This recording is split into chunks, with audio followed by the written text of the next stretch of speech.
Miren, hoy no estamos aquí para celebrar nada. Para nada. Hoy nos ponemos los guantes, agarramos el bisturí y le vamos a hacer una autopsia a una vaca sagrada del cine. Así que aviso desde ya, la nostalgia no va a sobrevivir en esta sala. El asunto es simple, casi clínico, diría yo. Vamos a diseccionar esa película de 1977, pero sin el filtro color de rosa de los recuerdos, ¿saben? Queremos ver qué hay de verdad debajo de la piel de este gigante. La verdad, así, a lo crudo, sin anestesia. Y empecemos con esto que es, demoledor. Ojo, que esto no lo dice un crítico resentido, ¿eh? Esto es la pura frustración de su propia estrella, de Harrison Ford, en pleno set. Y es el punto de partida perfecto. ¿Por qué?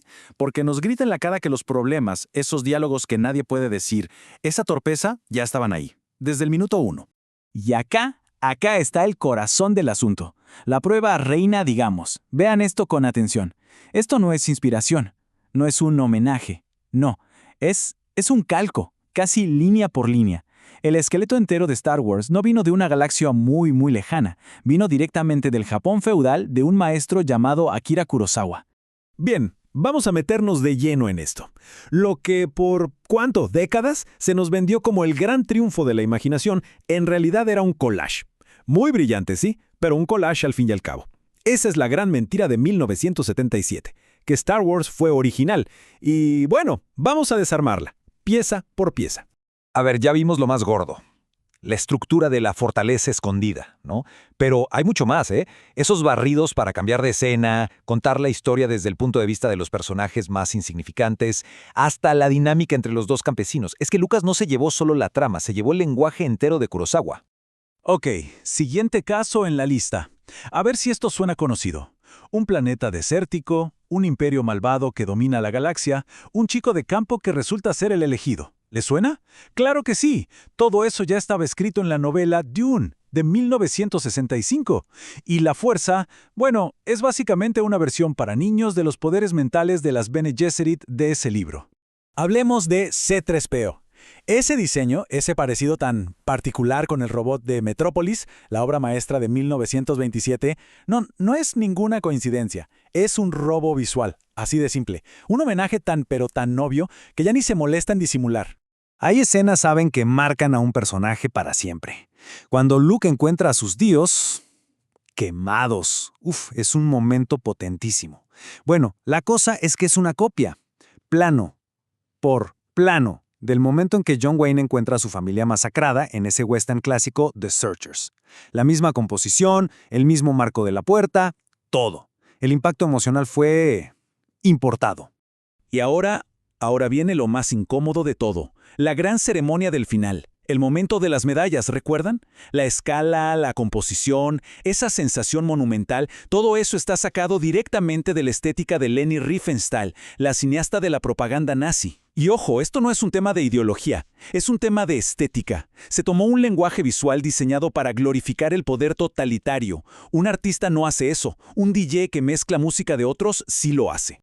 Entonces uno se pregunta, si el guión era un collage y la dirección, digamos que floja, ¿por qué funcionó?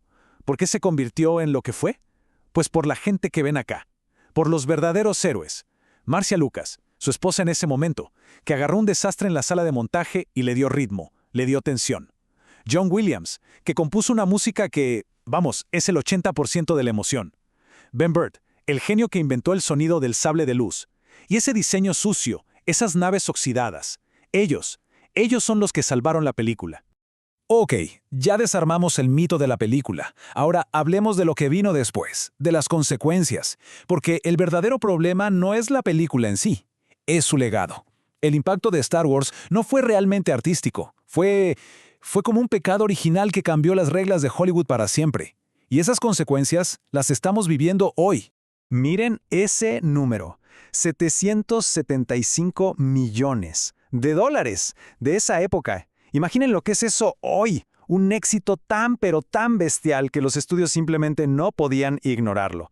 Pero lo más loco no es el número de la taquilla, sino de dónde vino la verdadera montaña de dinero. Y aquí está la clave de todo. La verdadera genialidad de George Lucas no fue detrás de la cámara. Fue en una oficina, firmando un contrato. renunció a una parte de su sueldo de director a cambio de una cosa: el 100% de los derechos de los juguetes y el merchandising. El estudio, claro, pensó, ¿quién va a comprar muñecos de esto? Y aceptaron. Posiblemente el mejor negocio en toda la historia de Hollywood, una jugada maestra.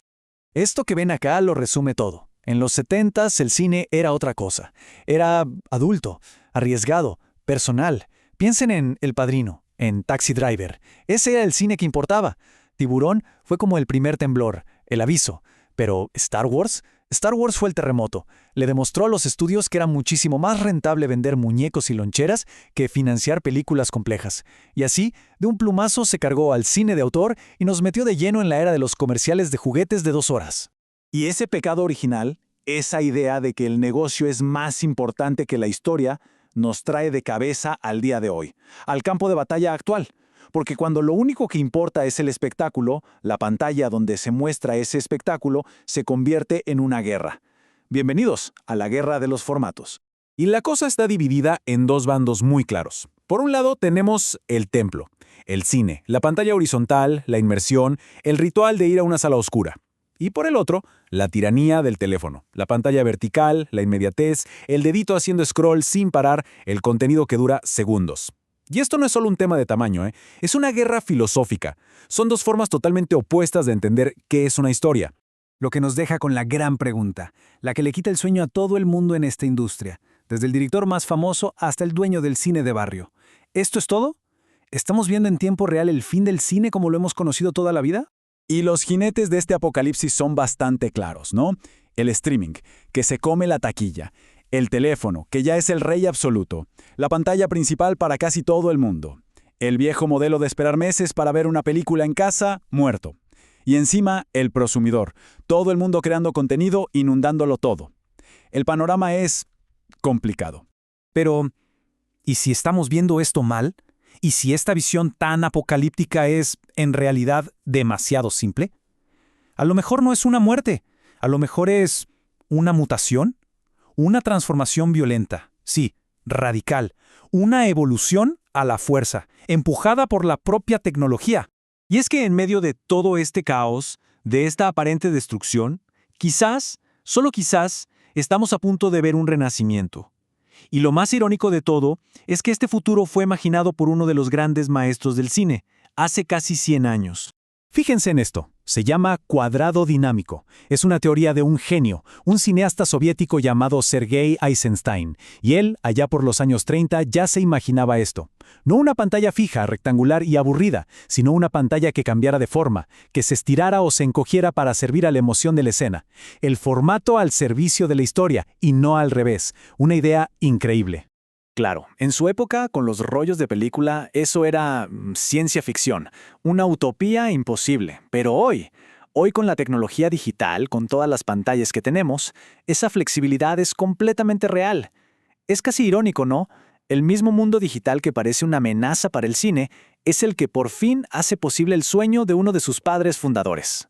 Así que, al final, la conclusión es esta. El cine no se está muriendo, se está transformando en algo que, curiosamente, Eisenstein habría entendido perfectamente. La pregunta de verdad no es si el cine va a sobrevivir. La pregunta es si nosotros, la industria, los creadores, el público, estamos listos para aceptar que esa ventana mágica ya no tiene una sola forma. Si estamos listos para lo que viene. Ahí se las dejo.